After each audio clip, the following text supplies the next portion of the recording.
ठीक है, तो हम लोग पढ़ रहे हैं गति एवं दूरी का मापन। गति एवं दूरी का मापन का ये पार्ट 2 हम लोग बना रहे हैं। तो चलिए शुरू करते हैं कि हम लोग जो पढ़ चुके थे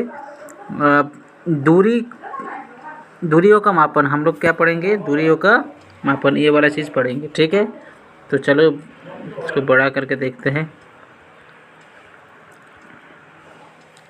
तो क्या है दूरियों का मापन? ठीक है, थोड़ा समझते हैं। देखो, लंबी खगोलीय दूरियों को मापने के लिए खगोलीय इकाई प्रकाश वर्ष एवं पारसेक का प्रयोग किया जाता है। प्रकाश वर्ष द्वारा एक वर्ष में तय की गई दूरी है। तो मतलब क्या है प्रकाश वर्ष द्वारा? देखो ध्यान से देखो, खगोलीय दूरी मतलब अगर हमें क्या अभी से कलकत्ता से अगर दिल्ली मापना है तो हम लोग तो किलोमीटर मीटर से माप लेंगे। ठीक है। लेकिन अगर मुझे एक ग्रह से दूसरे ग्रह की दूरी मापना है तो क्या किलोमीटर से मापेंगे? नहीं माप सकते, क्योंकि वो बहुत ज़्यादा हो सकता है। तो लंबी खगोलीय दूरियों को मापने के लिए खगोलीय इकाई का इस्तेमाल करते हैं, जिससे हम लोग इस इकाई को हम लोग प्रकाश वर्ष और पारसेक का प्रयोग किया जाता है। प्रकाश वर्ष मतलब होता है क्या? प्रकाश वर्ष प्रकाश द्वारा एक वर्ष में तय की गई दूरी है। तो प्रकाश द्वारा एक वर्ष में तय की गई दूरी है। ये याद रखना, परीक्षा में आता है क्वेश्चन को, ये बार बार याद रखना। हम ये वाला चीज़ को विशेष करके। ठीक है, एक प्रकाश वर्ष का मान 9.46 10 to the power 15 9.46 10 to the power 15 है ना? इसको चेक कर लेते हैं। यस, तो ये 15 है, मैंने रीचेक कर लिया अभी तुरंत। तो एक प्रकाश वर्ष का मान 9.46 × 10 to the 15 मीटर के बराबर होता है। एक पारसेक का मान 3 × 10 to the 16 3 × 10 to the 16 मतलब 3.262 प्रकाश वर्ष होता है। बस इतना सही है। तो बढ़िया से याद रखो कि प्रकाश वर्ष क्या होता है। ठीक है, अब नेक्स्ट देखते हैं कि क्या दिया है हम लोग का। तो इसमें कुछ और कुछ है नहीं, इसको ही देखते हैं। तो इसको समझने की कोशिश करते हैं कि क्या है। देखो लंबाई मापने, देखो क्या है कि जो लंबाई है, लंबाई मापने के लिए कुछ पुराने मात्रक का एसआई मान। चलो समझते हैं। देखो लंबाई मापने के लिए प्रयोग में आने वाले कुछ पुराने मात्रक का एसआई मान। देखो एक क्यूबिक बराबर कितना होता है? 45 सेंटीमीटर लगभग होता है। एक क्यूबिट क्या होता है? 45 सेंटीमीटर लगभग होता है। देखो एक कदम, ये क्या है? एक कदम मतलब लगभग 70 सेंटीमीटर लगभग। एक गज बराबर कितना है? 0.9144 मीटर लगभग। कितना होता है? 0.914 मीटर होता है। फिर देखो 3 फुट बराबर क्या होता है? 1 गज। 3 फुट बराबर 1 गज। 12 इंच बराबर 1 फुट। 1 इंच बराबर कितना हो गया? 2.54 सेंटीमीटर। 1 इंच बराबर 2.54 सेंटीमीटर लगभग, याद रखना। 1 किलोमीटर बराबर 1000 मीटर। 1 मीटर बराबर 100 सेंटीमीटर। 1 सेंटीमीटर बराबर 10 मिलीमीटर होता है। ठीक है, इस सब चीज़ को बार बार पढ़ के तुम्हें याद रखना है, तभी जाके बेहतर रिजल्ट हो सकता है। अब नेक्स्ट देखते हैं गति क्या है, इसको हम लोग पढ़ने का कोशिश करते हैं। गति क्या है?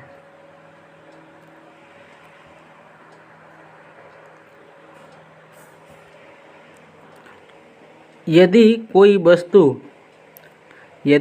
वस्तु समय के साथ अपनी स्थिति को परिवर्तित करती है तो वो वस्तु गति की अवस्था में होती है। यदि कोई वस्तु समय के साथ अपनी स्थिति में परिवर्तित करती है, मान के चलो आप दौड़ रहे हो, तो समय के साथ आप अपना स्थिति चेंज कर रहे हो कि नहीं? ना एक ही जगह खड़े हो, एक ही जगह तो नहीं खड़े हो। तो यदि कोई वस्तु समय के साथ अपनी स्थिति में परिवर्तित करता है तो वह वस्तु गति अवस्था में है। मान के चलो आप एक गोली छोड़े हो, तो गोली को जो छोड़े हो तो गोली के तुरंत मतलब क्या एक जगह पे रहेगा ना, 1 सेकंड में दूर चला जाएगा। तो समय के साथ अपनी स्थिति में परिवर्तित करता है तो वो वस्तु गति की अवस्था में होती है। यह स्थिति परिवर्तन ही गति कहलाती है। समझ में आ गया? Okay, that's great.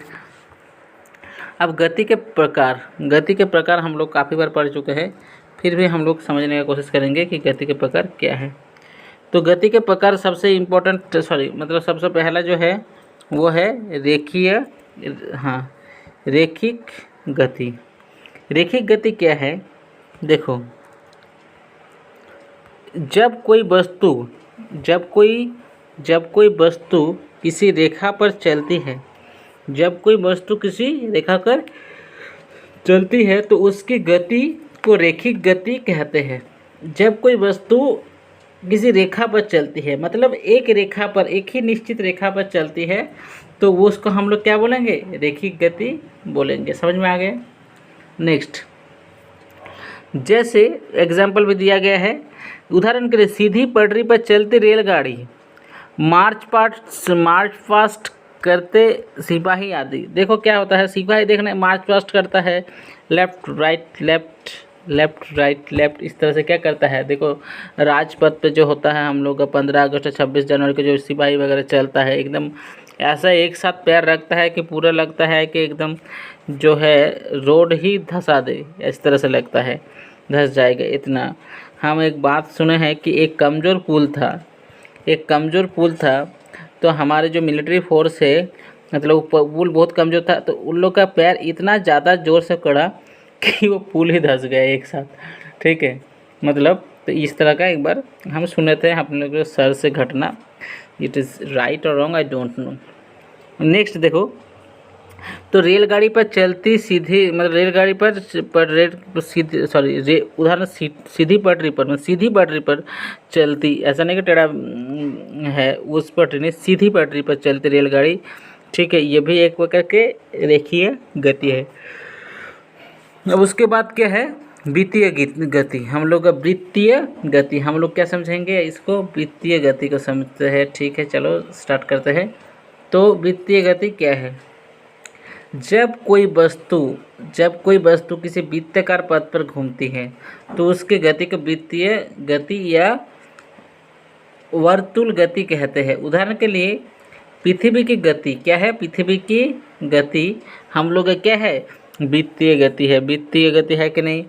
पत्थर के टुकड़ों को लेकर धागे के सिरे से बांधकर हाथों से घुमाने पर प्राप्त गति। ये देखो, मैं छोटे में बहुत करता था, आई थिंक मुझे लगता है आप भी करते होंगे।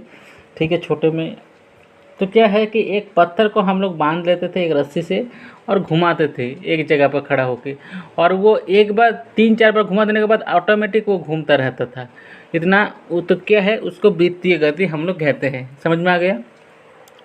अब नेक्स्ट देखो, घूर्णी गति। ये कौन सा गति हो गया? चलो समझते हैं घूर्णी गति क्या है। वेट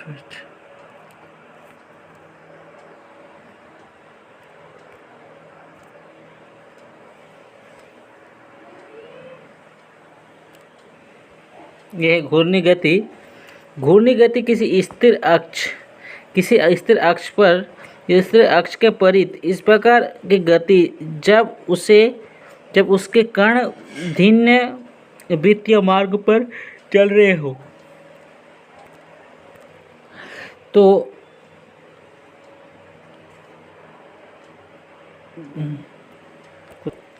घूर्णी गति किसी स्थिर अक्ष के परित इस प्रकार की गति जब उसके कण विभिन्न वृत्तीय मार्गों पर चल रहे हो, उसकी इस स्थिति को घूर्णी गति कहते हैं। जैसे उदाहरण के लट्टू का नाचना, कुम्हार के चाक की गति इत्यादि। घूर्णी गति क्या है? जैसे लट्टू एक जगह पर स्थिर है, लेकिन घूम रहा है, इतना तेजी से घूम रहा है, लग रहा है वो चुपचाप स्थिर खड़ा है।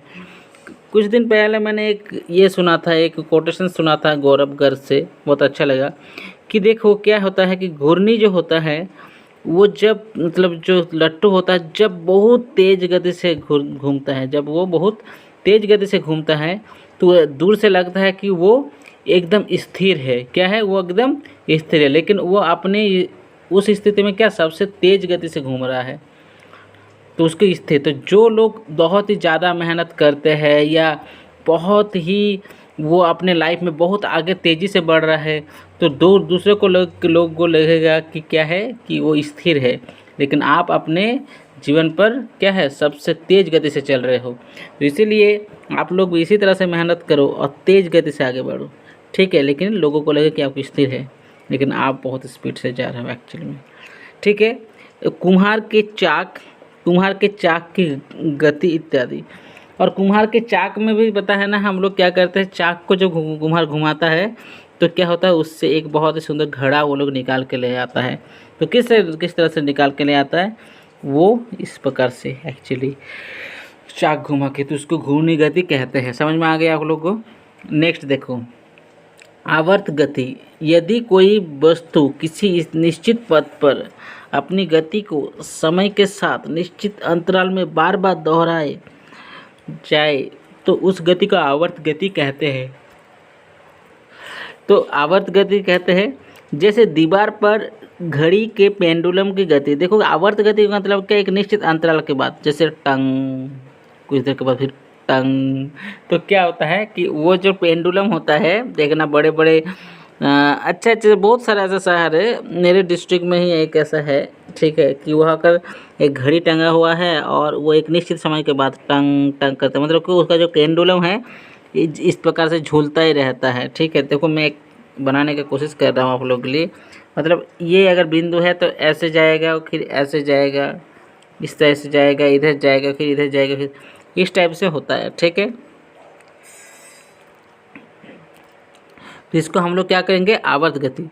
जैसे झूले की गति क्या होता है, झूले की गति देखना, एक बार जितना तो ऊंचा से छोड़ोगे वो फिर वापस उस जगह आ जाता है, ठीक है। सिलाई मशीन की गति ठक ठक ठक ठक ठक ठक उसी जगह पर गति कर रहा है, मतलब बार बार रिपीट हो रहा है। तो झूले की गति, सिलाई मशीन की गति, सुई की गति, बस। इसके बाद क्या है, और ये थोड़ा समझ लेते हैं कि पलायन वेग क्या है, उसके बाद नेक्स्ट पार्ट में हम लोग बाकी समझेंगे। तो पलायन वेग क्या है इसको समझते हैं। तो देखो, वह न्यूनतम वेग जिससे फेंका गया कोई पिंड पृथ्वी के गुरुत्वाकर्षण क्षेत्र के बाहर चला जाए, पुनः लौटकर पृथ्वी पर ना आए, उसे पलायन वेग कहते हैं। मतलब आपके पास इतना ताकत होना चाहिए, आप एक पत्थर को फेंक रहे हो तो इतना ज़ोर से फेंकोगे कि वो पृथ्वी के बाहर चला जाए। तो क्या ये पॉसिबल है?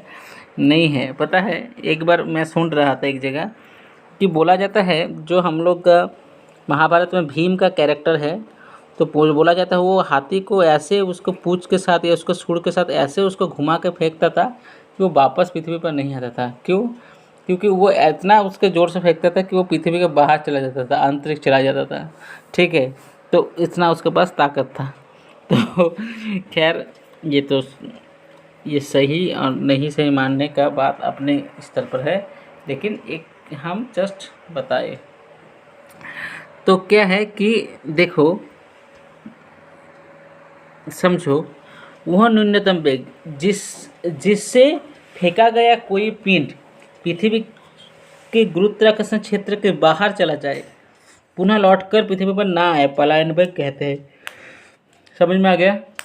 नेक्स्ट देखो, पलायन पृथ्वी तल से पलायन वेग का मान 11.2 किलोमीटर है, जबकि चंद्रमा का पलायन वेग 2.38 किलोमीटर पर सेकंड है, और ये 11.2 किलोमीटर पर सेकंड है, जिसके कारण वो वायुमंडल, अच्छा, चंद्रमा में क्या कारण है, जिसके कारण वह वायुमंडल का अभाव है, इसके कारण उसको वायुमंडल का अभाव है। अब देखो, इसको समझते हैं बढ़िया से। जो हम लोग का रॉकेट होता है, रॉकेट हम लोग देखते हैं, तो रॉकेट जो छोड़ा जाता है तो अंतरिक्ष कैसे पहुंचता है, वो देखना। रॉकेट के साथ बहुत सारा, मतलब क्या होता है कि रॉकेट जो होता है, थोड़ा इसको मैं मोटा ले लेता हूँ तब जाकर आपको समझ में आएगा। मान के चले ये एक रॉकेट है, ठीक है, क्या एक रॉकेट है, उसके साथ क्या ये एक सटा रहेगा, इधर सटा रहेगा, इधर सटा रहेगा, मतलब बहुत कुछ जुड़ा रहता है कि नहीं। फिर इससे फ्यूल निकलता है, कभी इससे फ्यूल निकलता है, मतलब क्या होता है, कभी इससे फ्यूल निकलता है, कभी इससे फ्यूल निकलता है, फिर इससे निकलता है, इससे निकलता है। तो फाइनली जब वो गुरुत्वाकर्षण को पार करने वाला होता है, क्या होता है, जब फाइनली वो गुरुत्वाकर्षण को पार करने वाला होता है, तब क्या होता है, उसका स्पीड क्या होना चाहिए, लगभग 11.2 किलोमीटर प्रति सेकंड। 1 सेकंड में 11 किलोमीटर, आप सोच सकते हो कितना किलोमीटर, 11.2। तो मान के चलो 1 सेकंड में आप 11 किलोमीटर सोच लो, कितना किलोमीटर, 11। आप अपने स्तर से जहाँ भी आप रहते हो वहाँ से लेकर 10 किलोमीटर आप मान के चलो। 1 सेकंड मतलब 1 2 इससे सेकंड होगा और आपका 10 किलोमीटर पार कर जाएगा।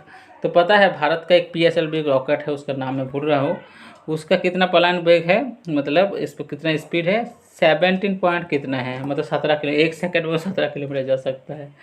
ठीक है, तो कितना स्पीड होता है, लेकिन कब होता है, जब वो पार करने वाला अंतरिक्ष, ऐसे शुरुआत में मत सोच लेना कि उतना स्पीड से जाता है रॉकेट। ठीक है, जहाँ तक मुझे जानकारी है, बस इतने से ही है। अब नेक्स्ट पार्ट में बाकी चीज़ें समझते